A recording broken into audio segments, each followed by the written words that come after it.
Hello दोस्तों, स्वागत है आपका आपके ही चैनल फार्मेसी नॉलेज में। आज हम बात करेंगे बीटा एड्रीनर्जिक ब्लॉकर्स के बारे में, जो कि बीटा रिसेप्टर्स को ब्लॉक करता है। बीटा ब्लॉकर्स एक एड्रीनर्जिक एंटागोनिस्ट है जो कि कैटेकोलामाइंस एज लाइक एड्रीनलिन और नॉर एड्रीनलिन को बीटा रिसेप्टर्स पे बाइंड होने नहीं देता। बीटा ब्लॉकर्स को हम सिंपैथोलाइटिक ड्रग्स भी कहते हैं, क्योंकि यह सिंपैथोमिमेटिक ड्रग्स के एक्शन को ब्लॉक करता है। और हम सभी जानते हैं सिंपैथोमिमेटिक ड्रग्स जो कि हमें फाइट और फ्लाइट का एबिलिटी प्रोवाइड करवाता है, उसके एक्शन को ये बीटा ब्लॉकर्स ब्लॉक कर देता है। बीटा रिसेप्टर्स की बात करें तो ये मेनली टू टाइप्स के होते हैं। First one is beta 1 receptors and second one is beta 2 receptors. Beta 1 receptors heart में पाया जाता है, जो कि हार्ट रेट को इंक्रीज करता है और हार्ट में कॉन्ट्रैक्शन करवाता है। बीटा 2 रिसेप्टर्स की बात करें तो ये वेरियस स्मूथ मसल में पाया जाता है। स्मूथ मसल के एग्जाम्पल हैं जैसे कि bronchioles of the lungs, urinary tract, uterus, gastrointestinal tract, ये सारे स्मूथ मसल के एग्जाम्पल हैं। और स्मूथ मसल में बीटा 2 रिसेप्टर्स पाया जाता है। पहला बीटा ब्लॉकर्स प्रोपेनोलॉल था, जो कि 1963 में इसका डिस्कवर्ड किया गया था। और प्रोपेनोलॉल सबसे ज्यादा यूज होने वाला बीटा ब्लॉकर्स।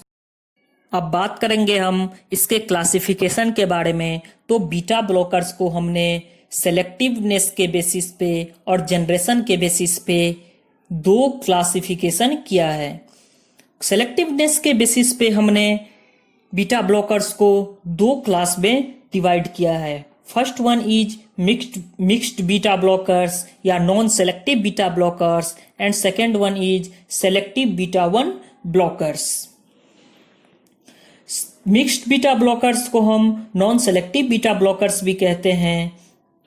इसको फर्दर हमने दो सब क्लास में डिवाइड किया है। First one is with intrinsic sympathomimetic activity and second one is without intrinsic sympathomimetic activity. With intrinsic sympathomimetic activity की बात करें तो ये beta blockers drugs alpha receptors को भी ब्लॉक कर सकता है। यहाँ इंट्रिंजिक सिंपैथोमिमेटिक एक्टिविटी से हम जानेंगे कि ये एक ऐसा बीटा ब्लॉकर्स का क्लास है जो सिंपैथोमिमेटिक एक्टिविटी को मिमिक करता है। इट मींस ये सिंपैथोमिमेटिक ड्रग्स भी है, लेकिन साथ ही साथ ये कैटेकोलामाइंस लाइक एड्रीनलिन और नॉर एड्रीनलिन को भी इसके रिसेप्टर्स पे बाइंड होने नहीं देता। इसके कारण से ये बीटा एड्रीजेनिक एंटागोनिस्ट का भी काम करता है। अब बात करेंगे विथ इंट्रिंजिक सिंपैथोमिमेटिक एक्टिविटीज के कुछ ड्रग्स के बारे में। तो वो ड्रग्स हैं प्रेक्टोलॉल, पिंडोलॉल, ऑक्सीप्रिनोलॉल। सेकेंड सब क्लास है हमारा विदाउट इंट्रिंजिक सिंपैथोमिमेटिक एक्टिविटी। इसके ड्रग्स हैं प्रोप्रेनोलॉल, सोटेलोलॉल, टीमोलॉल, एटेनोलॉल। इट मीन्स ये बीटा 1 रिसेप्टर्स और बीटा 2 रिसेप्टर्स दोनों पे अपना एक्शन शो कर सकते हैं, दोनों को ब्लॉक कर सकते हैं। इनका कोई पर्टिकुलर चॉइस नहीं है। नेक्स्ट जो हमारा क्लास है बीटा ब्लॉकर्स का जो हमने डिवाइड किया है वो है सेलेक्टिव बीटा 1 एंटागोनिस्ट। उसके जो एग्जाम्पल हैं वो हैं मेटोप्रोलॉल, बिसोप्रोलॉल, एसीब्यूटोलॉल, एटेनोलॉल, एंडोडालॉल। फिर हमने दूसरा क्लासिफिकेशन किया है जनरेशन के हिसाब से। जनरेशन से मतलब है कि न्यूयर ड्रग जो है वो ओल्डर वर्जन से, ओल्डर जनरेशन से अच्छा होगा। उसका थेरापेटिक एफिकेसी जो है या थेरापेटिक वैल्यू जो है वो ओल्डर ड्रग से बढ़िया होगा, या उसके जो साइड इफेक्ट हैं वो ओल्डर ड्रग से अलग होंगे। ऑब्वियसली है कि जो नया ड्रग्स आता है वो पुराने ड्रग्स के कंपैरिजन में बेटर क्वालिटी का होता है। तो जनरेशन के हिसाब से भी हमने बीटा ब्लॉकर्स को 3 पार्ट में डिवाइड किया है। First is first generation, second is second generation जो कि बीटा 1 सेलेक्टिव ब्लॉकर्स है, and third is alpha blockers भी है और साथ ही साथ वैसोडाइलेटर प्रॉपर्टीज है। तो पहला क्लासिफिकेशन के बात करेंगे हम फर्स्ट जनरेशन, जो कि ओल्डर ड्रग्स को माना जाता है। ये नॉन सेलेक्टिव बीटा ब्लॉकर्स है। इट मीन्स इसका कोई पर्टिकुलर चॉइस नहीं है। जिसके कुछ एग्जाम्पल है फर्स्ट जनरेशन बीटा ब्लॉकर्स का: propranolol, pindolol, sotalol and timolol. Second generation is beta one selective. ये सेलेक्टिव बीटा वन रिसेप्टार्स पे ही अपना एक्शन शो करेगा। इसके कुछ एग्जाम्पल है जैसे metoprolol, atenolol, esmolol, acebutolol and bisoprolol. And third जो हमारा क्लासिफिकेशन है वो है थर्ड जनरेशन, जो कि अल्फा ब्लॉकर है, साथ ही साथ बीटा ब्लॉकर्स भी है और इसमें वैसोडाइलेटर प्रॉपर्टीज है। इसके जो एग्जाम्पल हैं वो हैं कार्वेडिलॉल एंड लेबेटोलॉल। अब हम बात करेंगे फार्माकोलॉजिकल एक्शन के बारे में। फार्माकोलॉजिकल एक्शन से हम जानते हैं कि बीटा ब्लॉकर्स जो है, अगर हम बीटा ब्लॉकर्स का एडमिनिस्ट्रेशन करते हैं तो ये बीटा रिसेप्टार्स को ब्लॉक करता है, जिससे कि एड्रिनलिन और नॉर एड्रिनलिन बीटा रिसेप्टार्स पे बाइंड नहीं हो पाता। इस तरह से अपना बीटा ब्लॉकर अपना मैकेनिज्म ऑफ एक्शन शो करता है। अब इसके बाइंड ना होने से के वजह से हमारे बॉडी में कुछ डिजायरेबल और कुछ अनडिजायरेबल इफेक्ट दिखने को मिलेगा। तो चलिए हम स्टार्ट करते हैं सबसे पहले बीटा ब्लॉकर्स के फार्माकोलॉजिकल एक्शन से। तो फर्स्ट जो हमारा फार्माकोलॉजिकल एक्शन है वो है कार्डियोवैस्कुलर सिस्टम पे बीटा ब्लॉकर्स क्या इफेक्ट शो करेगा। तो कार्डियोवैस्कुलर सिस्टम में हम फर्स्ट देखेंगे हार्ट के बारे में। आप सभी जानते हैं बीटा ब्लॉकर्स सिंपैथोमिमेटिक ड्रग्स को एंटागोनाइज करता है। तो सिंपैथोमिमेटिक ड्रग्स जो हार्ट के रेट को इंक्रीज करता था, अगर आप बीटा ब्लॉकर्स को एडमिनिस्टर्ड करते हैं तो ये हार्ट के रेट को डिक्रीज करेगा। अगर हार्ट का रेट डिक्रीज हुआ तो फोर्स ऑफ कंट्रैक्शन भी डिक्रीज होगा और फोर्स ऑफ कंट्रैक्शन डिक्रीज होने से कार्डियक आउटपुट डिक्रीज होगा। इस तरह से अपना ये एक्शन शो करता है हार्ट पे। It decreases heart rate and decreases force of contraction. दूसरा है ये कार्डियक वर्क को भी डिक्रीज करता है। कार्डियक वर्क जो हमारा बीटा ब्लॉकर्स है उसको डिक्रीज करता है। साथ ही साथ ऑक्सीजन कंजप्शन को भी ये डिक्रीज करता है। अगर आप एक्सरसाइज करते हैं या फिर ट्रैकिंग करते हैं तो हमारे हार्ट को ज़्यादा मात्रा में ऑक्सीजन चाहिए होता है, लेकिन अगर आप बीटा ब्लॉकर्स एडमिनिस्टर्ड करते हैं तो उस केस में ये ऑक्सीजन कंजप्शन को डिक्रीज करता है। इसीलिए इसे एंजीना पेक्टोरिस के केस में बेनिफिशियल माना जाता है। साथ ही साथ बीटा ब्लॉकर्स का यूज हम मायोकार्डियल इन्फेक्शन में भी करते हैं, क्योंकि यह कार्डियक वर्क को डिक्रीज करेगा तो हार्ट पे जो वर्कलोड है तो कम होगा, इसीलिए इसे एंजीना पेक्टोरिस में यूज करते हैं। Third point is it decreases myocardial contractility, automaticity and conduction velocity. It means ये मायोकार्डियल रिफ्रैक्शन को कम करता है, जिससे कि हमारे हार्ट में रिफ्रैक्टरी पीरियड जो है वो प्रोलॉन्ग्ड होता है, बढ़ जाता है। और प्रोलॉन्ग्ड रिफ्रैक्टरी पीरियड होगा तो कार्डियक एरेथेमिया से हम जानते हैं इरेगुलर हार्ट बीट का सही से नहीं हो पाना, सही से गलत रूप से हार्ट बीट हो जाना, इरेगुलर हो जाना। तो उस केस में एरेथेमिया का कंडीशन होता है, फास्ट हार्ट बीट हो जाता है या फिर इरेगुलर हार्ट बीट हो जाता है, ब्रेडीकार्डिया या टेकीकार्डिया जैसे सिम्टम अपीयर होते हैं। तो उस केस में अगर हम बीटा ब्लॉकर्स एडमिनिस्टर्ड करते हैं तो ये प्रिवेंट करता है कार्डियक एरेथेमियाज को। दूसरा जो हमारा कार्डियोवेस्कुलर सिस्टम है वो है ब्लड वेसल्स पे बीटा ब्लॉकर्स क्या इफेक्ट शो करेगा।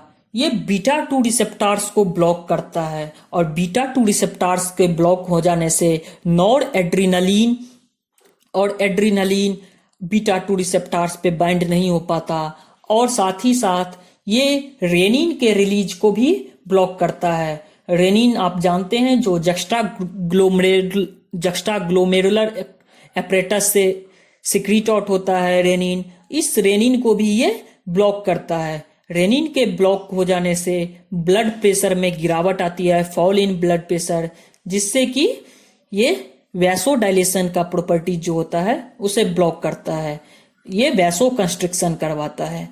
इसीलिए इसे as a most useful anti hypertensive drugs माना गया है। It blocks beta 2 receptors.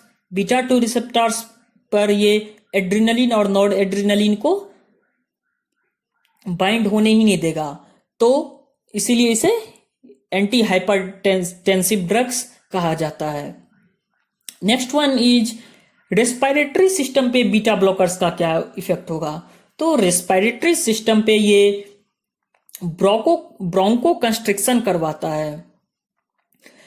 Bronco constriction इसीलिए क्योंकि आप जानते हैं बीटा 2 रिसेप्टर्स स्मूथ मसल में पाया जाता है, और अगर आप बीटा 2 एंटागोनिस्ट या बीटा ब्लॉकर्स को यूज करते हैं तो ये स्मूथ मसल पे अपना एक्शन शो करेगा, जिससे कि ब्रोंको कंस्ट्रिक्शन हो जाएगा।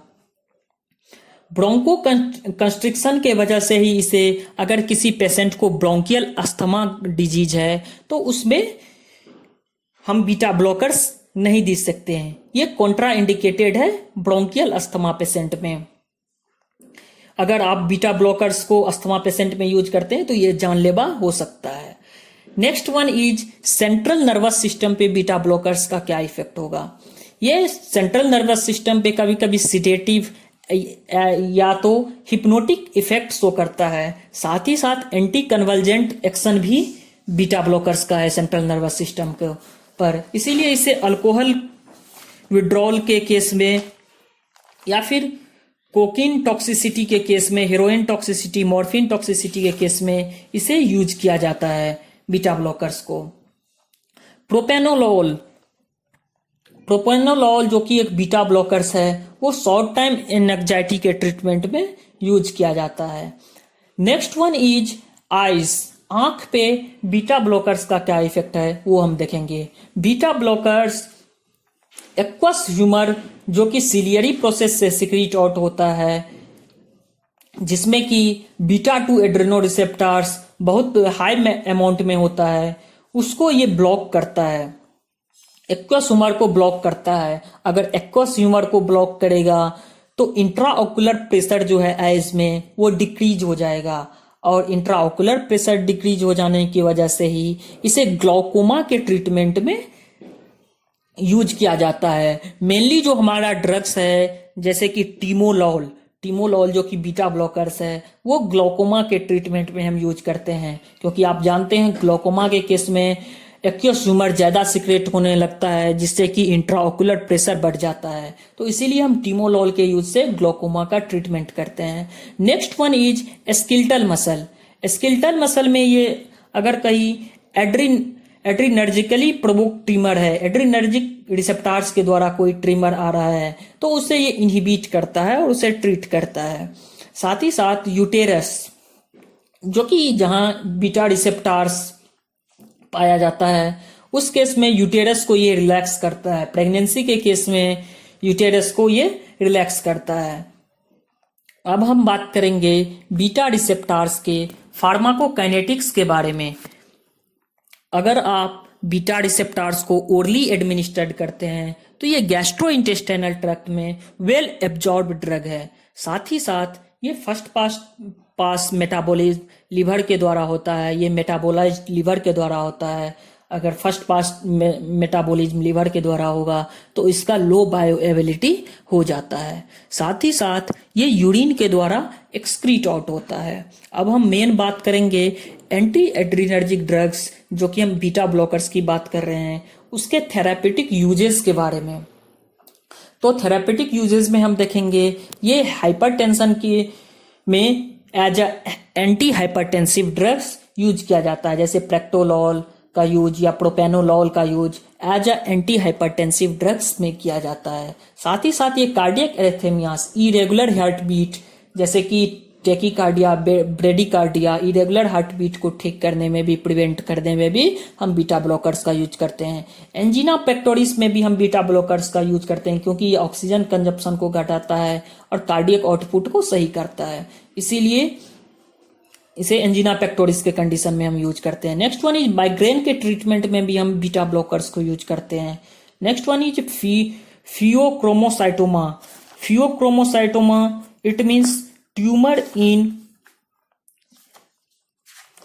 आइरिस।